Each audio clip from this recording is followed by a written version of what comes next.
예수님의 이름으로 기도합나이다. 아멘. 더 나은 의라는 제목으로 말씀을 증거하겠습니다. 시험을 쳐서 또 시험에 떨어졌을 때 사람들이 많이 하는 이야기, 주로 하는 이야기가 있습니다. 1점 차로 떨어졌다. 대부분 떨어졌다는 사람들 다 1점 차로 떨어졌다. 비록 떨어지긴 했지만 그래도 자존심은 지켜야 되겠다는 것이죠. 실제로 1점 차로 떨어진 사람들이 있습니다. 저는 시험 칠 때마다 할 때는 1점 차로 떨어졌습니다. 1점 차로 떨어진 사람은 진짜 아쉬운 것이죠. 그렇지만 시험에서 1점 차로 떨어졌다 이런 건 의미가 없습니다. 1점 차로 떨어졌던 50점 차로 떨어졌던 100점 차로 떨어졌던 떨어진 것은 떨어진 것이고 합격은 합격인 것입니다. 그래서 떨어지고 나면 끝이고 붙으면 또 영광이고 그렇습니다. 그러나 1점 차로 떨어지면 제게 아쉬운 것은 틀림이 없습니다. 운동 경기에도 간발의 차이로 우승을 했다, 이제 이런 말을 쓸 때가 있습니다. 간발의 차로 메달을 결정짓기도 하고 또 그 메달의 색깔이 바뀌기도 하고 그럽니다. 스케이트 경기 같은 데 보면 끝까지 경쟁을 치열하게 하다가 마지막에 막 발을 먼저 팍 내밉니다. 어떻든 발톱 하나 차이라도 이게 먼저 들어간 자가 이기 때문에 그래서 간발의 차이로 금메달을 따기도 하고 은메달을 따기도 합니다. 이 간발의 차가 그 정도로 중요하다라고 하는 것입니다. 천국에 들어가는 것도 마찬가지입니다. 간발의 차로 천국에 들어가지 못하는 그런 사람들이 있습니다. 아슬아슬하게 들어가지 못하는 사람. 그러나 아무 의미가 없습니다. 천국에도 들어가느냐 들어가지 못하느냐 이 차이지 아슬아슬하게 못 들어갔다, 간발의 차이로 못 들어갔다, 이런 것은 아무 의미가 없습니다. 우리가 살아가면서 해야 될 것들이 많고 중요한 일들이 많지만 그러나 가장 중요한 것은 여러분 천국에 들어가는 것인 줄로 믿습니다. 천국에 들어가지 못하면 아무리 세상에 자기가 성공을 했고 위대한 일을 이뤘다 할지라도 천국에 들어가지 못하면 그 인생은 모든 것이 헛된 것이 되고 허무한 것이 되어지는 것입니다. 천국에 못 들어가면 아무리 열심히 교회를 다니고 아무리 선교 봉사를 했다 할지라도 이 모든 것이 다 헛된 것이 되어지는 것입니다. 자, 오늘 본문에 보면 간발의 차로 천국에 들어갈 수 없다고 하는 그런 주님께서 말씀하시는 사람이 있습니다. 본문 20절에 보면 내가 너희에게 이르노니 너희 여가 서기관과 바리새인보다 더 낫지 못하면 결코 천국에 들어가지 못하리라 그럽니다. 되게 별것 아닌 것 같지만 되게 무서운 말입니다. 예수님께서는 천국에 들어가는 기준을 서기관이나 이 바리새인들의 어보다 더 나아야 한다. 지금 이 바리새인들은 이래가지고는 천국에 들어가지 못한다라고 하는 것입니다. 이 충격적인 말인 것입니다. 그 당시에 그렇게 신앙생활을 잘하고 열심히고 철두철미한 율법을 행하면서 살아가는 이 사람들에게 천국에 들어가지 못한다, 이것은 이 말을 듣는 모든 사람들, 주위에 있는 모든 사람들에게까지도 이것은 충격적이고 놀라게 하는 정말 불경스러운 그런 말이 되어지는 것입니다. 서기관들이 어떤 사람입니까? 서기관들은 하나님의 율법에 정통한 사람들입니다. 유대인의 회당에서 율법이나 선지자들의 글을 읽고 해석하는 것이 그들의 일입니다. 성경 해석, 성경에 대해서 전문가라고 하는 것입니다. 그러니까 그들은 유대인의 설교자요 신학자로 높은 평판을 받았던 그런 사람들입니다. 또한 바리새인들은 어떤 사람들입니까? 이 바리새인이라는 단어는 분리하다, 구별하다는 그런 뜻이 그 안에 있습니다. 다시 말해서 엄격한 생활 방식과 철두철미한 신앙의 양식으로 일반적인 사람들과 바리새인들은 구별되어진다라는 그런 뜻인 것입니다. 그래서 그들은 일반 사람들의 존경을 받았고 거룩한 사람이라는 칭송을 받기도 했던 사람들입니다. 그들 모두는 탁월한 종교학자들이었고 서기관들은 주로 현자라고 그랬고, 그리고 바리새인들은 거룩한 자로 그렇게 인정을 받았던 사람들입니다. 누가복음 18장에 보면 예수님이 바리새인과 서기관 세리에 대해서 말씀하시는 내용이 나옵니다.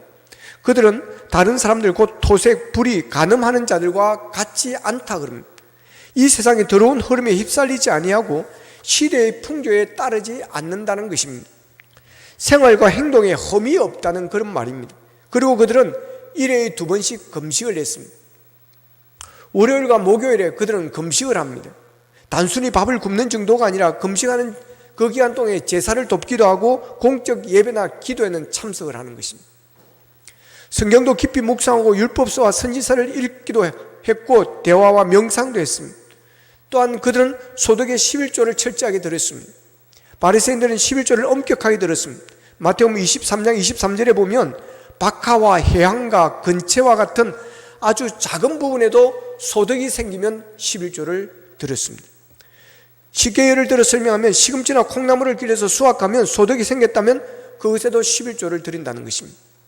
그것뿐만 아니라 그들은 다른 11조를 제사장과 레위인데 드리게도 또 11의 1조는 어려운 사람들을 구제하는 일에 쓰기도 하고 그랬습니다. 그러니까 그들은 11조를 합하면 10분의 1이 아니라 10분의 5를 드렸던 사람들입니다. 정말 대단한 사람들입니다. 요즘 예수 믿는 사람들이 예수님이 서기관과 바리새인들을 책망했던 이유로 그들을 쉽게 무시하는 그런 경향이 있습니다. 그러나 그들이 율법을 지키려고 어떤 노력을 했는지 이것을 우리가 살펴보면 우리가 그렇게 쉽게 그렇게 무시할 사람들이 아니라고 하는 것입니다. 그러나 우리가 서기관과 바리새인만큼 거룩하게 살지도 않고 구별되지도 않고 금식하지도 않고 온전한 11조를 하지도 않으면서 그들을 비난하거나 무시해서는 안 된다고 하는 것입니다. 그들에게서 우리가 배울 것이 많이 있습니다. 저들의 열정을 우는 배워야 합니다. 엄격하고 철저한 신앙생활의 양식도 우리가 배워야 할 것입니다. 율법에 흠이 없을 정도로 말씀대로 사는 그런 삶을 우리는 배워야 합니다. 어떤 분들은 예수님께 책망받은 서기관과 바리새인들처럼 형식적이면 안 된다고 하면서 쇳바를 신고 예배를 드리기도 하고 기도와 헌금, 구제, 봉사에 있어서 단지 마음만을 강조하면서 마음이 있으면 되지 외형과 형식이 뭐가 중요하냐고 하는 사람들이 있습니다. 그런데 외형과 형식이 마음에도 영향을 미친다는 사실을 아십니까? 예비군복을 입었을 때와 양복을 입었을 때 사람이 하는 태도와 생각과 마음 자세가 달라집니다. 예비군복을 있으면 소변이 노르면 가다가 길가에 나무 밑에서 싸기도 하고 그럽니다. 그러나 양복을 입고 넥타이를 하면 그러지 못합니다. 예비군복을 입으면 그냥 밖에 나가서 잔디밭에 있으면 아니면 시멘트 바닥에도 출석 들어 앉습니다. 거기서 뭐 그냥 과자 사가지고 그것을 먹고 그럽니다. 그러나 양복을 입고 넥타이를 매면 함부로 그렇게 하지를 못합니다. 조심을 하고 아주 조심스하게 그렇게 합니다. 그래서 성경에 보면 임금이 잔치를 초대했는데 예복을 입지 않고 온 사람이 있었습니다. 그래서 내보내라고 그랬습니다. 물론 우리는 하나님께서 무엇을 중요하게 여기시는지를 알고 있습니다. 사무엘상 16장 7절에 보면 내가 보는 것은 사람과 같지 아니하니 사람은 외모를 보거니와 나 여호와는 중심을 보신다고 그렇게 말씀을 하셨습니다. 그런데 우리는 이 말씀을 핑계거리로 삼아서는 결코 안 된다고 하는 것입니다. 주의를 철저히 지키지 않으면서 나는 여전히 하나님을 경외합니다. 중심에 있는 그 마음을 아시죠 하고 오물쩍 넘어갑니다. 드리기로 작정한 헌금들 11조를 하지 않으면서 나의 모든 것은 하나님의 것입니다. 그 마음 아시죠 하면서 타협을 하고 납니다. 우리는 사실 하나님은 중심을 보신다는 말씀을 잘 생각해 보면 이보다 더 무서운 말씀은 없습니다. 차라리 외모를 보신다고 해서 우리는 편안합니다. 적어도 외모 정도는 우리가 꾸밀 수 있고 조작할 수가 있기 때문에 그렇습니다. 그런데 하나님은 외모가 아니라 우리 속에 들어있는 마음을 보신다는 것입니다. 이게 정말 어려운 것입니다. 우리의 마음이 하나님의 마음이 합한다는 것이 얼마나 어려운 것인지 모릅니다. 서기관들과 바리새인들은 형식과 행동은 강했지만 마음이 부족했습니다. 믿음이 부족했습니다. 율법은 철저하게 지켰지만 횡식적이고 외식적이고 너무 가식적이었다고 하는 것입니다. 그쪽으로 너무 치우쳤다는 것입니다. 그 안에 믿음이 없었고 하나님을 사랑하는 마음이 그들 속에 없었다고 하는 것입니다. 그들의 자랑은 율법이었습니다. 그들은 율법으로 자기 의를 자랑하고 율법으로 구원을 받는다고 생각을 했습니다. 율법을 잘 지키면 천국에 들어간다고 생각을 했습니다. 이런 율법자들이 범하는 실수가 있습니다. 자기 의를 드러내고 자랑하게 됩니다. 자기의 의가 중심적이 되어지는 것입니다. 예수님은 마태복음 6장에서 서기관과 바리새인들의 의가 얼마나 자기 중심적인가를 잘 보여주고 있습니다. 예컨대 그들은 구제할 때 사람에게 영광을 얻기 위해서 회당과 거리에서 나팔을 불었습니다. 그들은 기도할 때도 사람들에 보이려고 회당과 그 큰 거리 어귀에서 기도하는 모습을 보여주었습니다.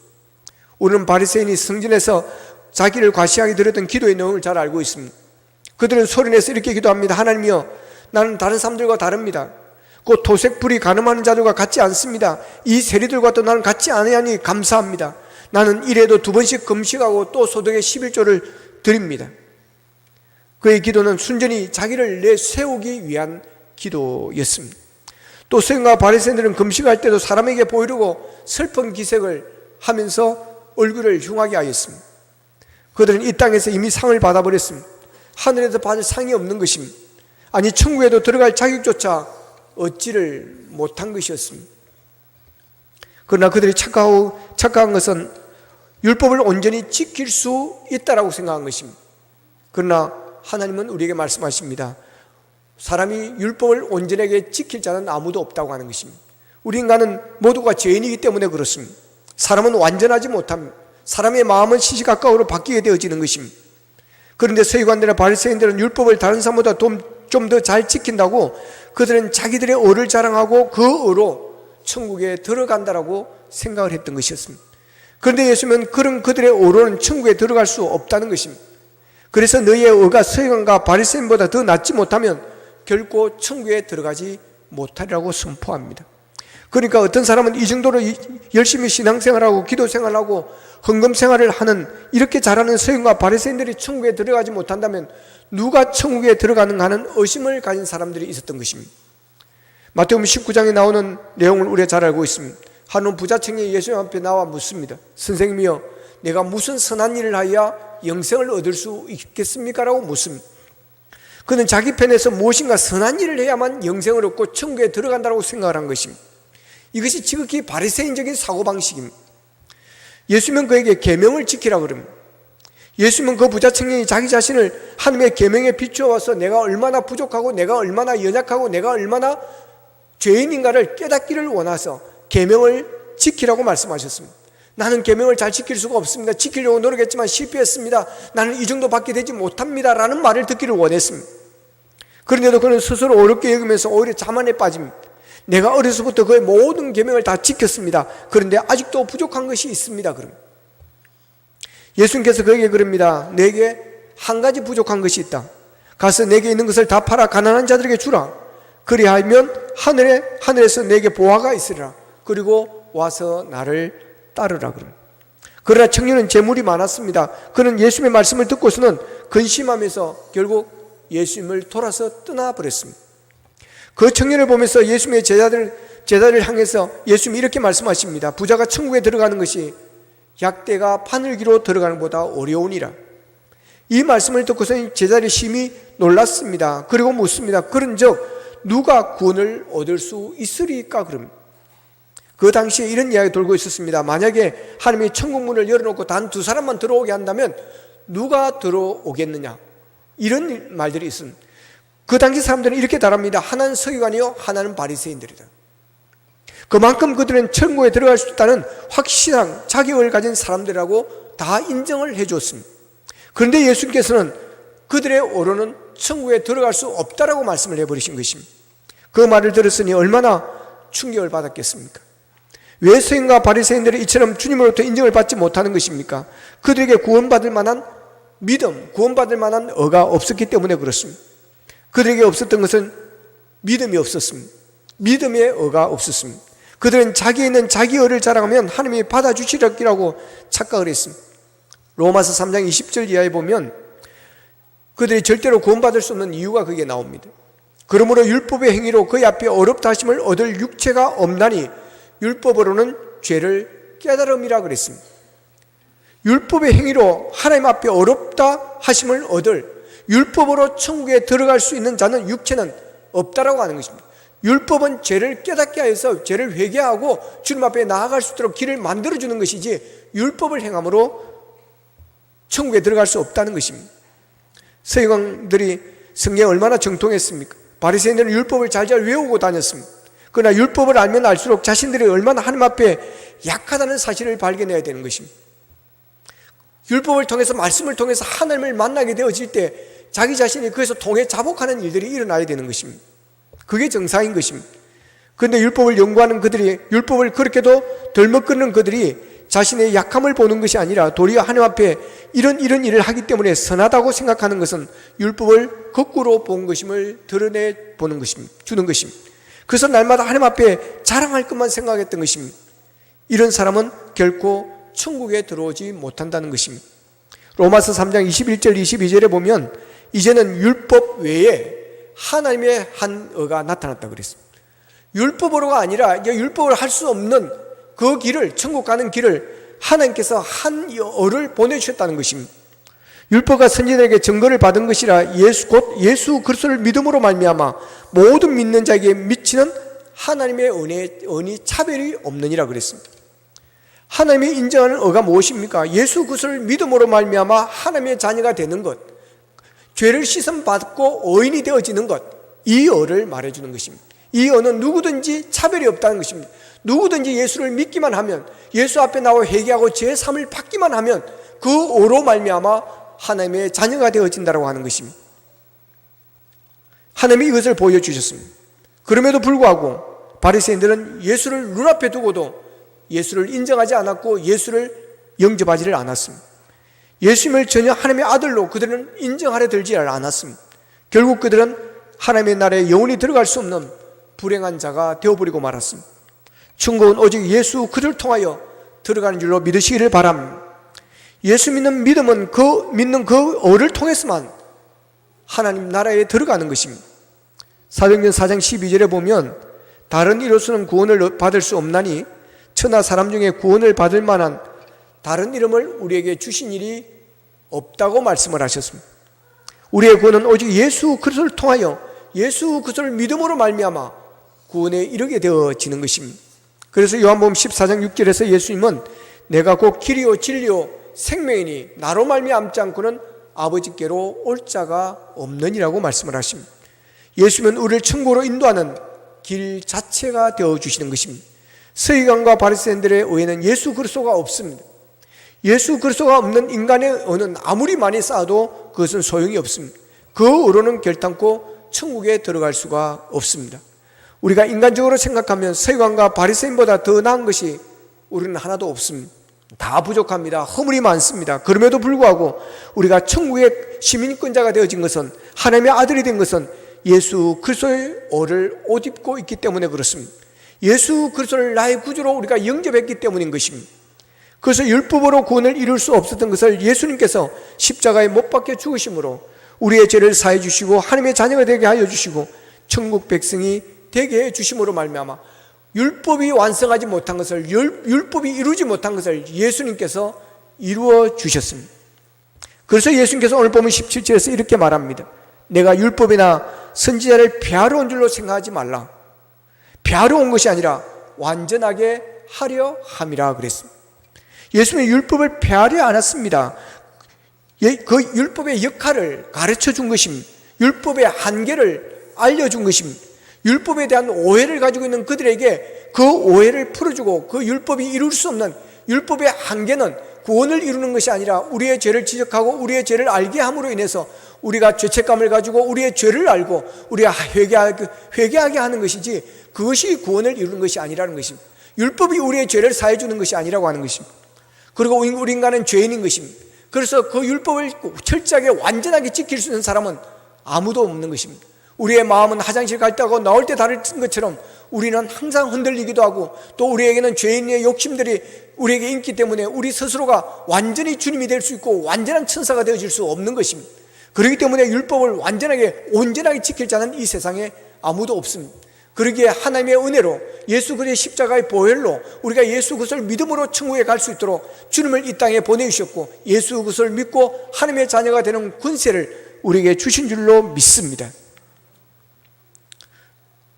그래서 예수님의 율법을 폐하러 온 것이 아니라 완전하게 하려 오셨다고 말씀을 하시는 것입니다. 빌립보서 3장에 보면 바울도 예수 그리스도 밖에 있을 때 그는 자기의 의를 자랑하고 자기의 의에 대한 대단한 자부심을 갖고 있었습니다. 그는 7가지 완전수로 이렇게 설명을 합니다. 그는 난지 8일 만에 할례를 받았습니다. 이스라엘 족속이었습니다. 왕의 지파인 베냐민 지파였습니다. 히브리인 중에 히브리인이었습니다. 율법으로는 바리새인이었습니다. 열심으로는 하나님의 교회를 핍박을 했습니다. 그것이 하나님께 충성하는 일인 줄 알았던 것입니다. 그리고 율법의 어로는 흠이 없는 자라고 그랬습니다. 정말 대단한 사람처럼 보이는 것입니다. 그런 그가 예수 그리스도를 만나게 되어집니다. 예수 그리스도를 나의 구주로 영접하고 하나님의 자녀가 되는 권세를 얻게 되어지는 것입니다. 하나님께서 주시는 의를 깨닫고 그 의를 받게 되자 그는 과거에 자신이 그토록 대단하게 생각했던 인간적인 그런 모든 의들을, 자랑거리들을 더러운 배설물로 이긴다고 그랬습니다. 하나님이 주신 온전한 예수님의 의 앞에 인간의 의는 너무나도 추한 것이었던 것입니다. 그래서 그는 모든 인간적인 의를 다 해로 여긴다고 그랬습니다. 그것 때문에 오히려 주님 앞에 나가지 못하고, 그것 때문에 그가 겸손해지지 못하는 그 자신을 보았기 때문에 그 모든 것들을 다 해로 여긴다고 그랬습니다. 아무 쓸모가 없다는 것입니다. 오직 예수 그리스도의 의, 예수 그리스도를 믿는 믿음의 의만이 우리를 어렵게 하신다는 것입니다. 믿음이 무엇입니까? 믿음은 자기를 부정하는 것입니다. 나에게 선한 것도 없습니다. 나에게 자랑할 만한 어떤 공로도 없습니다. 오직 나는 예수님만 믿겠습니다. 예수님만 의지합니다. 예수님의 옷자락만 붙들겠습니다 하는 것이 바로 믿음인 것입니다. 예수를 믿으면 그분 앞에 나가서 내가 죄인이라는 것을 통해 자복하면서 자신의 모든 자랑거리를 다 내려놓게 되어지는 것입니다. 그러므로 자신이 선하다고 생각하는 사람은 믿음을 갖기가 어렵습니다. 은근히 세상에서 내가 특별히 잘못한 것이 무엇이 있는가, 그래도 나는 양심적이다라고 생각하고 있는 사람은 믿는 척하지만 진짜 믿음을 가지기는 어렵습니다. 믿음은 완전히 자기를 포기하는 것입니다. 그리고 예수님을 붙드는 것입니다. 이것이 믿음인 것입니다. 그런데 우리에게는 서기관과 바리새인의 의보다 더 나은 믿음의 의가 있으니 여러분 얼마나 감사합니까? 우리에게 믿음의 의가 있습니다. 주님이 우리에게 주신 것입니다. 에베소서 2장 8절에 보면 주님이 이것을 선물로 우리에게 주셨다고 말씀을 합니다. 너희는 그 은혜로 인하여 믿음으로 말미암아 구원을 받았으니 이것은 너희에게 난 것이 아니요 하나님의 선물이라 그랬습니다. 우리가 믿음으로 말미암아 천국에 다루는 자가 되었으니, 예수를 믿음으로 말미암아 영생을 얻도록 하셨으니 이것은 너희에게 난 것이 아니요 하나님의 선물이라고 하는 것입니다. 우리는 선물을 받았습니다. 그래서 우리 모두는 믿음을 가지고 이 자리에 나와서 주님을 예배하고 찬양하는 것입니다. 할렐루야. 얼마나 감사하고 얼마나 신나는 일입니까? 이 모든 것이 하나님의 은혜입니다. 우리는 하나님의 은혜로 하나님의 자녀가 되고 구원을 받은 줄로 믿으시기를 바랍니다. 그래서 우리는 하나님의 은혜에 감사하며 살아가는 것입니다. 은혜에 감사하고 감격하며 하나님을 찬양해야 하는 것이고, 마음을 다해서 하나님을 섬기는 것이고, 하나님을 예배해야 하는 것입니다. 기쁨이 없이 드리는 찬양은, 노래는 될지 모르지만 하나님께서 기뻐하시는 찬양은 아닌 것입니다. 마음을 다지지 않고 드리는 예배는 예배 보는 것인지는 될 수 있었지만 하나님께 온전히 하나님이 연락하시는 예배를 드리는 것은 아닌 것입니다. 마태복음 22장 36절에서 40절에 보면 한 율법사가 예수님을 시험하여 이렇게 묻습니다. 선생님, 율법 중에 어떤 계명이 가장 큽니까? 라고 묻습니다. 그러니까 예수님께서 네 마음을 다하고 목숨을 다하고 뜻을 다하여 주 너희 하나님을 사랑하라 하셨으니 이것이 크고 첫째 되는 계명이요 둘째도 그와 같으니 내 이웃을 내 자신과 같이 사랑하라 하셨으니 이 두 계명이 온 율법과 선지자의 강령이니라 그랬습니다. 율법 중에 율법은 마음을 다하고 목숨을 다하고 뜻을 다하여 하나님을 사랑하는 것입니다. 그리고 그 사랑으로 이웃을 내 몸과 같이 사랑하는 것입니다. 서기관과 바리새인들에게 율법을 열심히 지키는 종교 생활은 있었으나 진정으로 하나님을 사랑하는 뜨거운 가슴이 없었습니다. 하나님을 사랑하는 마음으로 행하지 않았던 것입니다. 그러니 겸손할 수가 없습니다. 그러니 외식하는 자가 되어 사람들에게 드러내고 보여주려고 자기 의를 자랑하였던 것입니다. 하나님께서 원하시는 것은 마음입니다. 그 마음은 사랑하는 마음입니다. 사랑할 때 마음을 다하게 되는 것입니다. 사랑할 때 진심으로 정성을 다하게 되어지는 것입니다. 그래서 로마서 3장 10절에서는 사랑은 율법의 완성이라고 말씀을 하십니다. 마음을 다해 하나님을 사랑하십시다. 정성을 다해 하나님을 섬기고 예배하십시다. 감사함으로 하나님을 찬양하고 예배하는 우리가 되어지기를 원합니다. 이 세상에서 그리스도인으로 산다는 것은 남들이 가지 않은 좁은 길, 깊은 길, 높은 길로 가는 것을 의미합니다. 우리들은 믿음으로 은혜로 살아가는 사람이 틀림없지만 세상 사람들보다 서기관과 바리새인들보다 더 나은 외적인 모습뿐만 아니라 중심이 하나님의 마음에 드는 삶을 살아야 합니다. 정말 진실된 마음이 겉으로 드러나야 하는 것입니다. 사실 마음에 어떤 것이 있느냐가 겉으로 드러납니다. 그래서 얼굴을 보면 지금 기분이 좋은지 나쁜지를 알 수가 있는 것입니다. 여러분의 진실된 삶과 신앙을 통해서 세상에 예수 그리스도를 드러내고 서기관과 바리새인의 오보다 더 나은 믿음의 오로 말미암아 천국 백성으로 천국 시민권자로 여러분들 감사하며 살아가고, 그래야 하나님을 감동케 하고 사람들에게 감동을 주는 복된 주의 사람들이 되시기를 주님의 이름으로 축원합니다. 기도드리겠습니다. 말씀 붙들고 함께 기도하기를 원합니다. 하나님, 바리새인과 서기관들의 오보다 더 나은 의를 우리에게 주시니 감사합니다. 아버님, 예수 그리스도를 믿음으로 말미암은 예수 그리스도 그분이 우리의 삶의 중심이 되어지기를 원합니다. 아버지 하나님이여, 형식과 외식에 치우치지 않기를 원합니다. 그러나 우리가 형식과 외식을 무시하지 않기를 원합니다. 아버지, 우리의 삶이 더욱더 주님 보시기에 경건하고 거룩한 삶이 될 수 있도록 도와주시고, 우리가 드리는 예배와 기도가 주님 보시기에 아름다운 그런 예배와 기도가 되어지기를 원합니다. 우리의 마음에서 진실로 하나님을 사랑하는 마음에서 아버지며 우리가 예수 그리스도를 믿고 구원받은 자로서의 그 은혜와 축복에 감사하면서 아버지며 은혜의 빚진 자로서 우리의 마음을 다해 하나님을 섬기며 하나님 앞에 예배하는 자로 살아가게 하여 주시옵소서. 다 같이 기도드리겠습니다. 사랑하신 아버지 하나님, 감사하고 감사합니다. 오늘 또 말씀을 통해서 은혜 받게 하시니 감사합니다. 하나님 아버지, 바리새인과 서기관의 의보다 더 나은 믿음의 의를 우리에게 주시니 감사합니다. 아버지 하나님, 예수 그리스도 율법을 이룰 수 없는 구원을 아버지 예수 그리스도를 이 땅에 보내주심으로 말미암아 십자가에 못 박혀 죽으심으로 말미암아 율법을 온전하게 하시고 완성하신 아버지 하나님 예수 그리스도, 아버지 그분을 찬양합니다. 아버지 하나님, 우리가 외식적이 되어지지 않기를 원합니다. 형식적이 되어지지 않기를 원합니다. 사람의 눈을 의식하며 살지 않기를 원합니다. 하나님의 눈을 의식하며 살게 하시고 하나님의 마음에 합한 자로 살아가기를 원합니다. 마음을 다하게 하시고 정성을 다하게 하시고 아버지 하나님의 뜻을 다하여 하나님을 섬기며 예배하며 기쁨으로 감사함으로 우리가 예배하며 찬송하며 우리가 신앙생활을 할 수 있도록 도와주시옵소서. 이 시간 이어서 우리 총회를 위해서 함께 잠시 기도하겠습니다. 우리 총회를 하나님 사랑해 주시고 우리 총회가 한국교회를 건강하게 든든하게 붙잡을 수 있도록, 또한 모범이 될 수 있도록 우리 교단이 그 역할을 잘 감당할 수 있도록, 또한 총회를 이끄는 총회장과 모든 임원들에게 지혜와 능력을 다하여 주시고, 그리하여 우리 총회가 하는 모든 정책들이 하나님 앞에 영광을 돌리는 정책들이 될 수 있도록, 그리하여 이 땅에 복음을 이루고 하나님의 나라를 이루어 나가는 일에 크게 쓰임받는 교단이 되게 하옵소서. 다 같이 기도드리겠습니다.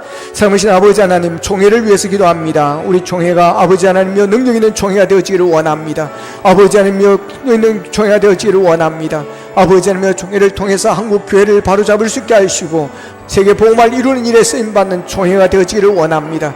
총회장을 비롯한 모든 임원들에게 지혜와 능력을 주셔서 총회를 바르게 잘 이끌어갈 수 있도록